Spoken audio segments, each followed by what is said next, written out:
Hi everybody, this is David, and it has been a hot minute since I've dipped my foot into the worst dungeon pool, but we're going back to it because last year had a lot of really great games, but you know what comes along with some great games?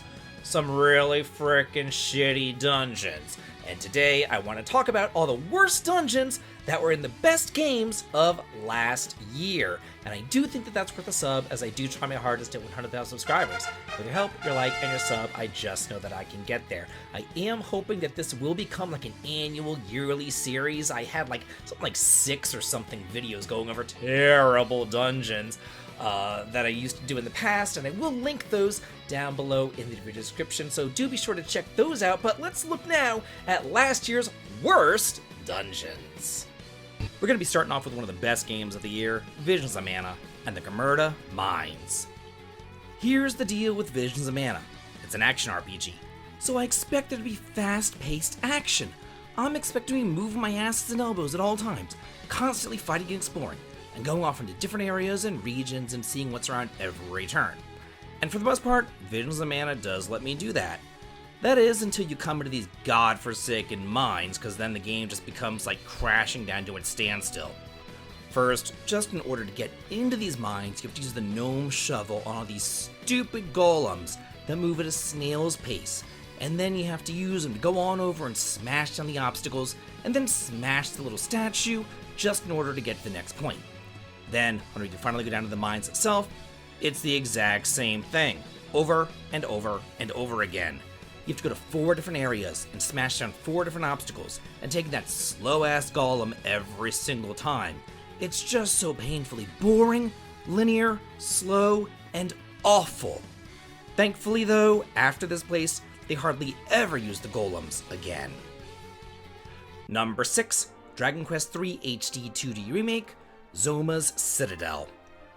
I have hated this place in every single version of the game ever since I was a little kid in 4th grade and I first played this. And I was hoping and praying that they would do away with it in this version, or at least change it into something tolerable. But no! I couldn't possibly be that lucky. Not only do these arrows on the floor change the directions that you go in, but halfway through the floor, the directions of the arrows themselves change, therefore also changing the direction that you're going in. Then, add to the fact that there are pitfalls all over the place, and it's just a recipe for disaster. You first encounter these sliding tiles over in the Tower of Rubus a little bit earlier, but they aren't so terrible there, because you don't really have to deal with the pitfalls, and they're mostly there for bonuses and treasures and stuff. But here, it is completely mandatory. They cover the entirety of the floor. And because this place is just massive, and you're trying your hardest to conserve all of your resources in anticipation of the final boss fight, it's just the worst if you keep on having to fall down over and over and over again. Number 5, Metaphor ReFantazio, the Skybound Avatar. Okay, let's just get real for a hot second here, because, for the most part, all of the dungeons in Metaphor pretty much just suck because they're pretty much just copy and pastes of one another. But nothing is worse than the Dragon Temple, and then especially this teleporting door maze in the Skybound Avatar. They're about the same. First of all, the Dragon Temple just drags on forever and ever as you slowly make your way down to the center, and you can't just take the fastest path either because the fog will overtake you and then send you back to the beginning. Thankfully, though, you can kind of figure out where the fog is going to come on in, and you can, backtrack and try a different passage. But not so with this door teleporting maze. It's just the worst, because you have no idea where these doors are going to take you.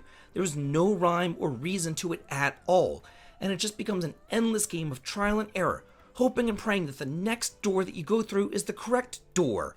I've personally hated teleport mazes ever since the Castle of Ordeals in Final Fantasy I back in the 1980s. Can't we move on from these nowadays?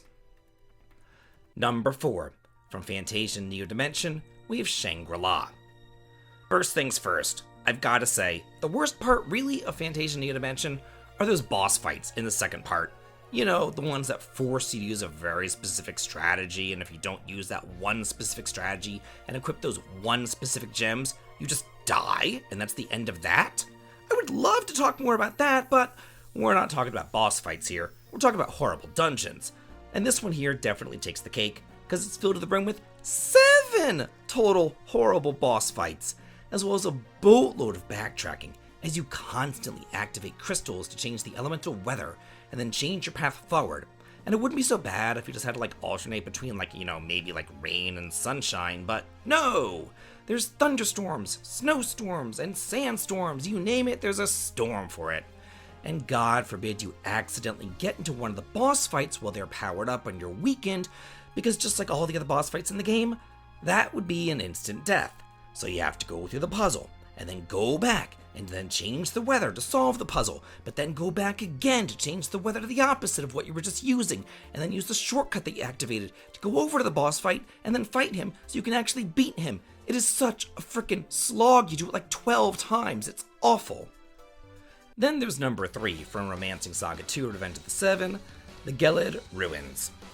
Yeah, this was originally an SNES game, and dungeons back in the 90s weren't exactly nice to you. And it seems like when they remade this game, they definitely kept that philosophy in place for these stupid freaking ruins. First of all, it's a twisting maze that's back and forth, and it constantly requires you to go running up and down all these freaking stairs, but the stairs are covered in ice. So you have to find a staircase that's not covered in ice, so you can move on up to the next twisting freaking level, only then have to deal with like a whole bunch of switches. And then you have to go up and down these ruins on the one stairwell that actually works to hit the switch to unlock the area so you can finally make your way to the top, there where an extraordinarily powerful boss awaits you, ready to kick your ass into Kingdom Come. But don't forget, if you go up the wrong staircase that's covered in ice, you have to slide all the way back down to the beginning.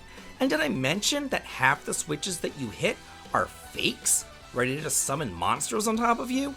Yeah, nothing says fun like this. Number 2, from my Yuden Chronicle 100 Heroes, The Proving Grounds. Talk about just wanting to end it all, or at least just end my time with this game. All the Proving Grounds really do is just prove your dedication to this game, because you're either going to get through it and then eventually finish the game, or you're just going to give up right here and there, because this place just sucks.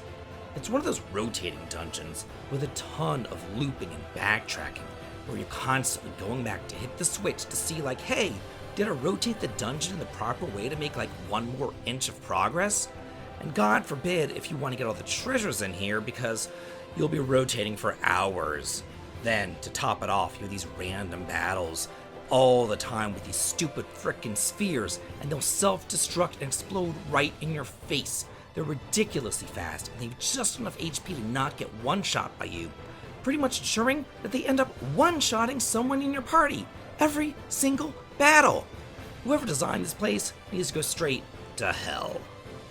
And then finally, number 1, from Final Fantasy VII Rebirth, the Shinra Manor.